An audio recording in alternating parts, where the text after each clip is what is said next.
ونصلي على رسوله الكريم أما بعد فأعوذ بالله من الشيطان الرجيم بسم الله الرحمن الرحیم۔ ہم انشاءاللہ ایک کتاب کو شروع کریں گے جس کے اندر یہ سمجھانے کی کوشش کی گئی ہے کہ حقیقی طور پر مسلمان کسے کہتے ہیں، مسلمان کا مطلب کیا ہے، لا الہ الا اللہ محمد الرسول اللہ پڑھنے کا مطلب کیا ہے، اور یہ پڑھنے کے بعد ہمارے اوپر کیا ذمہ داریاں آ جاتی ہیں۔ ایک وہ مسلمان ہے جو شناختی کارڈ پر ہمارا نام مسلم لکھا گیا ہے، ہم اپنے گھر میں مسلمان پیدا ہوئے ہیں، ہمارے بڑے مسلم ہیں، اور ایک وہ مسلم ہے جس کا نام اللہ کے ہاں مسلم لکھا جاتا ہے۔ ہم جاننے کی کوشش کریں گے کہ اللہ کے ہاں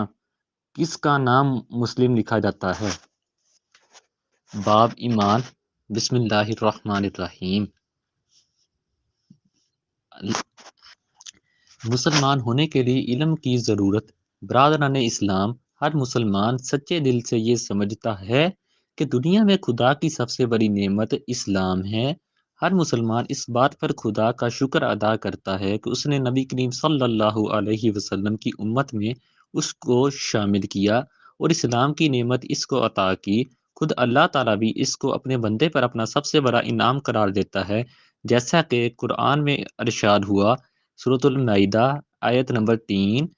الیوم اکملت لکم دینکم واتممت علیکم نعمتی ورضیت لکم الاسلام دینا۔ آج میں نے تمہارا دین تمہارے لیے مکمل کر دیا، کامل کر دیا، اور تم پر اپنی نعمت پوری کر دی، اور تمہارے لیے اس بات کو پسند کر لیا کہ تمہارا دین اسلام ہو۔ احسان شناسی کا تقاضا، یہ احسان جو اللہ تعالیٰ نے آپ پر فرمایا ہے، اس کا حق ادا کرنا آپ پر فرض ہے، کیونکہ جو شخص کسی کے احسان کا حق ادا نہیں کرتا وہ احسان فراموش ہوتا ہے، اور سب سے بدتر احسان فراموشی یہ ہے کہ انسان اپنے خدا کے احسان کا حق بھول جائے۔ اب آپ پوچھیں گے کہ خدا کے احسان کا حق کس طرح ادا کیا جائے؟ میں اس کے جواب میں کہوں گا کہ جب خدا نے آپ کو امت محمدیہ صلی اللہ علیہ وسلم میں شامل کیا ہے تو اس احسان کا صحیح شکر یہ ہے کہ آپ محمد صلی اللہ علیہ وسلم کے پورے پیرو بنے۔ جب خدا نے آپ کو مسلمانوں کی ملت میں شامل کیا ہے تو اس کی اس مہربانی کا حق آپ اسی طرح ادا کر سکتے ہیں کہ آپ پورے مسلمان بنیں۔ اس کے سوا خدا کے اس احسان عظیم کا حق آپ اور کسی طرح ادا نہیں کر سکتے،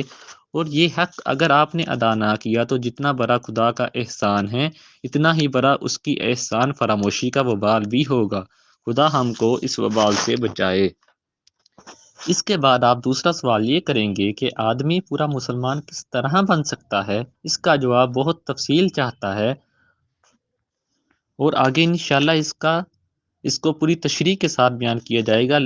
لیکن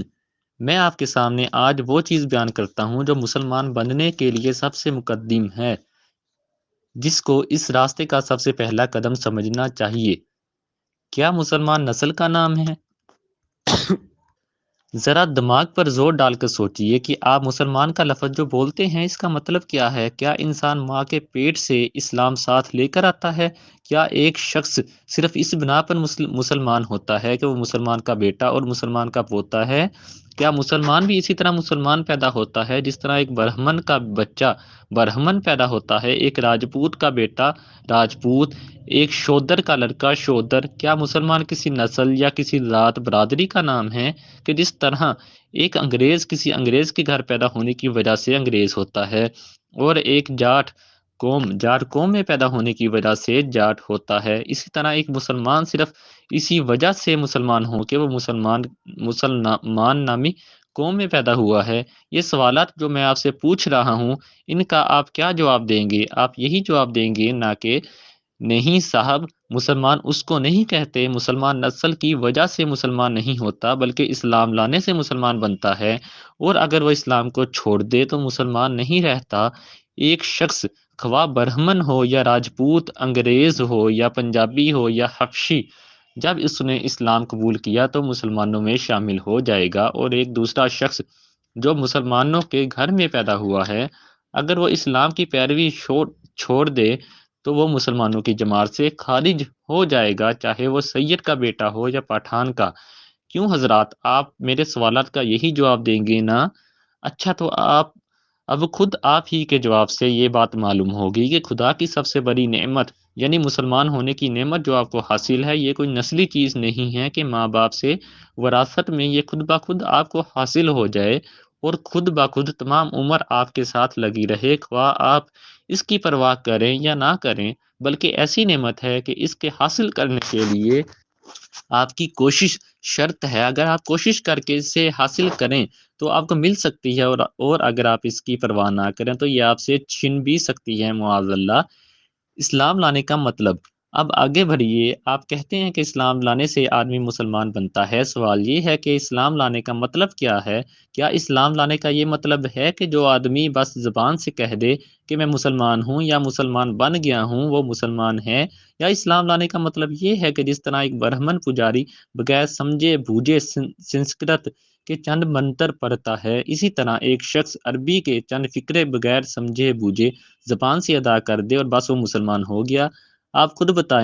بتائیے کہ اس سوال کا آپ کیا جواب دیں گے؟ آپ یہی کہیں گے نا کہ اسلام لانے کا مطلب یہ ہے کہ حضرت محمد صلی اللہ علیہ وسلم نے جو تعلیم دی ہے اس کو آدمی جان کر سمجھ کر دل سے قبول کرے اور اس کے مطابق عمل کرے۔ جو ایسا کرے وہ مسلمان ہے، جو ایسا نہ کرے وہ مسلمان نہیں ہے۔ یہ جواب جو آپ دیں گے اس سے خود بخود یہ بات کھل گئی کہ اسلام پہلے علم کا نام ہے اور علم کے بعد عمل کا نام ہے۔ ایک شخص علم کے بغیر برہمن ہو سکتا ہے کیونکہ وہ برہمن پیدا ہوا ہے اور برہمن ہی رہے گا۔ ایک شخص علم کے بغیر جاٹ ہو سکتا ہے کیونکہ وہ جاٹ پیدا ہوا ہے اور جاٹ ہی رہے گا، مگر ایک شخص علم کے بغیر مسلمان نہیں ہو سکتا کیونکہ مسلمان پیدائش سے مسلمان نہیں ہوا کرتا بلکہ علم سے ہوتا ہے۔ جب تک اس کو یہ علم نہ ہو کہ حضرت محمد صلی اللہ علیہ وسلم کی کیا تعلیم ہے اور وہ اس پر ایمان کیسے لا سکتا ہے اور اس کے مطابق عمل کیسے کر سکتا ہے، اور جب وہ جان کر اور سمجھ کر ایمان ہی نہ لایا ہو تو وہ مسلمان کیسے ہو سکتا ہے؟ پس معلوم ہوا کہ جہالت کے ساتھ مسلمان ہونا اور مسلمان رہنا غیر ممکن ہے۔ ہر شخص جو مسلمان کے گھر میں پیدا ہوا ہے، جس کا نام مسلمانوں کا سا ہے، جو مسلمانوں کے سے کپڑے پہنتا ہے اور جو اپنے آپ کو مسلمان کہتا ہے، حقیقت میں وہ مسلمان نہیں ہے، بلکہ مسلمان در حقیقت صرف وہ شخص ہے جو اسلام کو جانتا ہو اور پھر جان بوجھ کر اس کو مانتا ہو۔ ایک کافر اور ایک مسلمان میں اصلی فرق نام کا نہیں کہ وہ رام پرشاد ہے اور یہ عبداللہ ہے اس لیے وہ کافر ہے اور یہ مسلمان۔ اسی طرح ایک کافر اور ایک مسلمان میں اصلی فرق لباس کا بھی نہیں ہے کہ وہ دھوتی باندھتا ہے اور یہ پاجامہ پہنتا ہے اس لیے وہ کافر ہے اور یہ مسلمان، بلکہ اصلی فرق ان دونوں کے درمیان علم کا ہے۔ وہ کافر اس لیے ہے کہ وہ نہیں جانتا کہ خداوند عالم کا اس سے اور اس کا خداوند عالم سے کیا تعلق ہے اور خالق کی مرضی کے مطابق دنیا میں زندگی بسر کرنے کا سیدھا راستہ کیا ہے۔ اگر یہی حال ایک مسلمان کے بچے کا بھی ہو تو بتاؤ کہ اس میں اور ایک کافر میں کس چیز کی بنا پر فرق کرتے ہو اور کیوں یہ کہتے ہو کہ وہ کافر ہے اور یہ مسلمان ہے؟ حضرات یہ بات جو میں کہہ رہا ہوں اس کو ذرا کان لگا کر سنیے اور ٹھنڈے دل سے اس پر غور کیجیے۔ آپ کو خوب اچھی طرح سمجھ لینا چاہیے کہ خدا کی یہ سب سے بڑی نعمت جس پر آپ شکر اور احسان مندی کا اظہار کرتے ہیں، اس کا حاصل ہونا اور حاصل نہ ہونا دونوں باتیں علم پر موقوف ہیں۔ اگر علم نہ ہو تو یہ نعمت آدمی کو حاصل ہی نہیں ہو سکتی، اور اگر تھوڑی بہت حاصل ہو بھی جائے تو جہالت کی بنا پر ہر وقت یہ خطرہ ہے کہ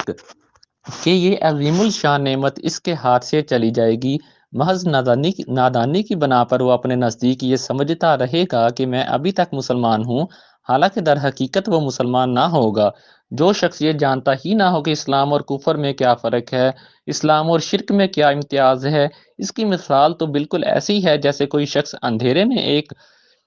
پگڈنڈی پر چل رہا ہو سکتا ہے سیدھی لکیر پر چلتے چلتے خود اس کے قدم کسی دوسرے کے راستے کی طرف مڑ جائیں اور اس کو خبر بھی نہ ہو کہ میں سیدھی راہ سے ہٹ گیا ہوں، اور یہ بھی ہو سکتا ہے کہ راستے میں کوئی دجال کھڑا ہوا مل جائے اور اس سے کہے، ارے میاں تم اندھیرے میں راستہ بھول گئے، آؤ میں تمہیں منزل تک پہنچا دوں۔ بیچارہ اندھیرے کا مسافر خود اپنی آنکھوں سے نہیں دیکھ سکتا اور سیدھا راستہ کون سا ہے، اس لیے نادانی کے ساتھ اپنے ہاتھ اس دجال کے ہاتھ میں دے دے گا اور وہ اس کو بھٹکا کر کہیں سے کہیں لے جائے گا۔ یہ خطرات اس شخص کو اسی لیے تو پیش آتے ہیں کہ اس کے پاس خود کوئی روشنی نہیں ہے، وہ خود اپنے راستے کے نشانات کو نہیں دیکھ سکتا۔ اگر اس کے پاس روشنی موجود ہو تو ظاہر ہے کہ نہ وہ راستہ بھولے گا اور نہ کوئی دوسرا اس کو بھٹکا سکے گا۔ بس اسی پر قیاس کر لیجئے کہ مسلمان کے لیے سب سے بڑا خطرہ اگر کوئی ہے تو یہی کہ وہ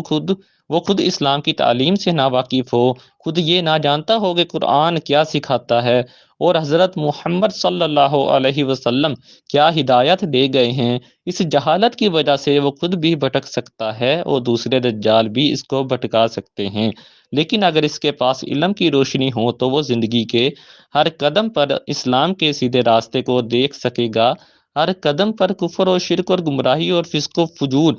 کے جو ٹیڑے راستے بیچ میں آئیں گے ان کو پہچان کر ان سے بچ سکے گا، اور جو کوئی راستے میں اس کو بہکانے والا ملے گا تو اس کی دو چار باتیں ہی سن کر وہ خود سمجھ جائے گا کہ یہ بہکانے والا آدمی ہے، اس کی پیروی نہ کی جائے۔ علم کی اہمیت بھائیو، یہ علم جس کی ضرورت میں آپ سے بیان کر رہا ہوں اس پر تمہارے اور تمہاری اولاد کے مسلمان ہونے اور مسلمان رہنے کا انحصار ہے۔ یہ کوئی معمولی چیز نہیں ہے، اس سے بے پرواہی کی جائے۔ تم اپنی کھیتی باڑی کے کام میں غفلت نہیں کرتے، اپنی زراعت کو پانی دینے اور اپنی فصلوں کی حفاظت کرنے میں غفلت نہیں کرتے، اپنے مویشیوں کو چارہ دینے اور میں غفلت نہیں کرتے، اپنے پیشے کے کاموں میں غفلت نہیں کرتے، محض اس لیے کہ اگر غفلت کرو گے تو بھوکے مر جاؤ گے اور جان جیسی عزیز چیز ضائع ہو جائے گی۔ پھر مجھے بتاؤ کہ اس علم کی حاصل کرنے میں کیوں غفلت کرتے ہو جس پر تمہارے مسلمان بننے، مسلمان رہنے کا دار و مدار ہے؟ کیا اس میں یہ خطرہ نہیں ہے، نہیں کہ ایمان جیسی عزیز چیز ضائع ہو جائے گی؟ کیا ایمان جان سے زیادہ عزیز چیز نہیں ہے؟ تم جان کی حفاظت کرنے والی چیزوں کے لیے جتنا وقت اور جتنی محنت صرف کرتے ہو، کیا اس وقت اور محنت کا 10واں حصہ بھی ایمان کی حفاظت کرنے والی چیزوں کے لیے صرف نہیں کر سکتے؟ میں تم سے یہ نہیں کہتا تم میں سے ہر شخص مولوی بنے، بڑی بڑی کتابیں پڑھے اور اپنی عمر کے 10-12 سال پڑھنے میں صرف کر دے۔ مسلمان بننے کے لیے اتنا پڑھنے کی ضرورت نہیں، میں صرف یہ چاہتا ہوں کہ تم میں کا ہر شخص رات دن کے 24 گھنٹوں میں سے صرف 1 گھنٹہ علم دین سیکھنے میں صرف کرے۔ کم از کم اتنا علم ہر مسلمان بچے اور بوڑھے اور جوان کو حاصل ہونا چاہیے کہ قرآن جس مقصد کے لیے اور جو تعلیم لے کر آیا ہے اس کا لب لباب جان لے، نبی صلی اللہ علیہ وسلم جس چیز کو مٹانے کے لیے اور اس کی جگہ جو چیز قائم کرنے کے لیے تشریف لائے تھے اس کو خوب پہچان لے اور اس خاص طریقے زندگی سے واقف ہو جائے جو اللہ تعالیٰ نے مسلمانوں کے لیے مقرر کیا ہے۔ اتنے علم کے لیے بہت زیادہ وقت کی ضرورت نہیں ہے، اور اگر ایمان عزیز ہو تو اس کے لیے 1 گھنٹہ روز نکالنا کچھ مشکل نہیں۔